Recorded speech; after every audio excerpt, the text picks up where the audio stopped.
बीड हत्या प्रकरणातील आरोपी सुदर्शन घुले, सिद्धार्थ सोनवणे आणि सुधीर सांगळेला 18 जानेवारीपर्यंत पोलीस कोठडी. फरार मुख्य आरोपी सुदर्शन घुले आणि सुधीर सांगळे पुण्यातून अटकेत. गुन्ह्यातील मास्टरमाइंड कोण असा शब्द वापरला नाही. सरकारी वकिलांचा कोर्टात युक्तिवाद. आरोपी सुदर्शन घुलेसह सहकाऱ्यांवर मोक्का लागण्याची दाट शक्यता.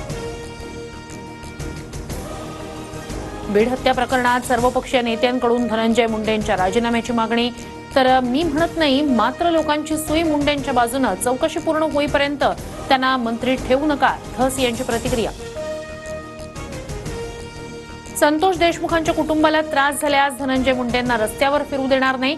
देशमुख कुटुंबाला आलेल्या धमकीच्या पार्श्वभूमीवर जरांगेंचा मुंडेंना थेट इशारा. राज्यातील रस्ते जरांगेंच्या घरचे नाहीत. मंत्र्यावर खालच्या स्तरावर बोलून जातीय तेढ निर्माण करणाऱ्यांवर कारवाई झाली पाहिजे.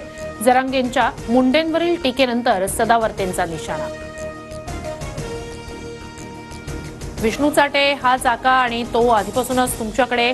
आरोपींच्या वकिलांचा कोर्टात दावा. तर आरोपींनी गुन्हा करताना कोणतं हत्यार वापरलं हे रेकॉर्डवर नाही, वकिलांची माहिती.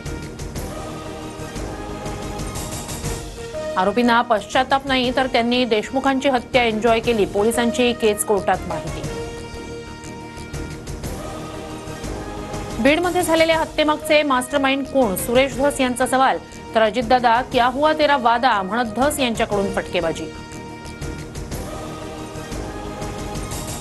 संतोष देशमुखांच्या हत्येतील एकही आरोपी सुटणार नाही. आरोपींना कठोर शिक्षा व्हावी हीच सरकारची भूमिका. उपमुख्यमंत्री एकनाथ शिंदे यांची प्रतिक्रिया.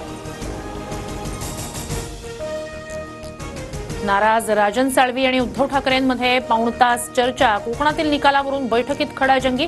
घ्यायचा तो निर्णय घ्या, ठाकरेंचं बैठकीत वक्तव्य.